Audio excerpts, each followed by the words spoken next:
Maggie, it's nice to see you. Always said he was there, CP, right from the start. And I still think that, in my opinion.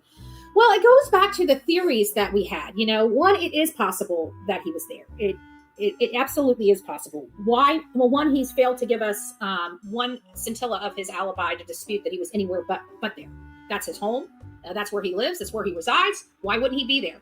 He's saying that he was elsewhere. But he has never provided one scintilla of any supporting documents to say where he was. He has not provided an alibi. I'm sure he's provided law enforcement, and that's his right. He's the people out there that's watching this are not, you're not entitled to it. If they want to give it, it's voluntary. So he has a right to withhold it. But he can't say that people can't believe he's home when he's failing. He's had almost a year to provide us something to show that he's somewhere else. So at the end of the day, it's his home. We're only hearing from them that he wasn't there. We're seeing images that looks like there's a person that has his body structure that is at that house at 3:00 in the morning. So I'd have to say that, it's highly probable that he was at his home, at least by 3 a.m. What was the other thing? The phone call. The phone call has always got me. And so has the release of the audio. I've never played the audio because I still don't know where it came from. I still don't know how that tarot lady got it.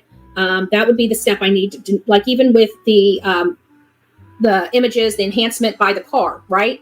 The enhancement by the car, I know exactly where that was sourced from. I know. So that's why I ran with that one. But the audio, I don't know. I don't know where that was. I don't know who produced that. Everything with the lights, both sets that were released, the enhancements that were released, in the last week or so, I know exactly how those were created. I know exactly where those came from. And this audio, I don't.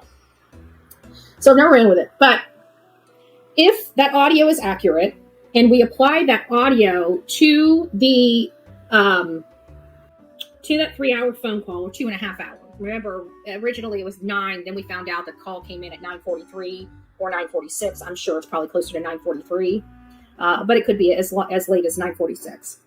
When that call came in, I always believed that was the shit factor, because you're on the phone, people are wanting to know what the heck happened. You're running a mile a minute. They're trying to get their bearings.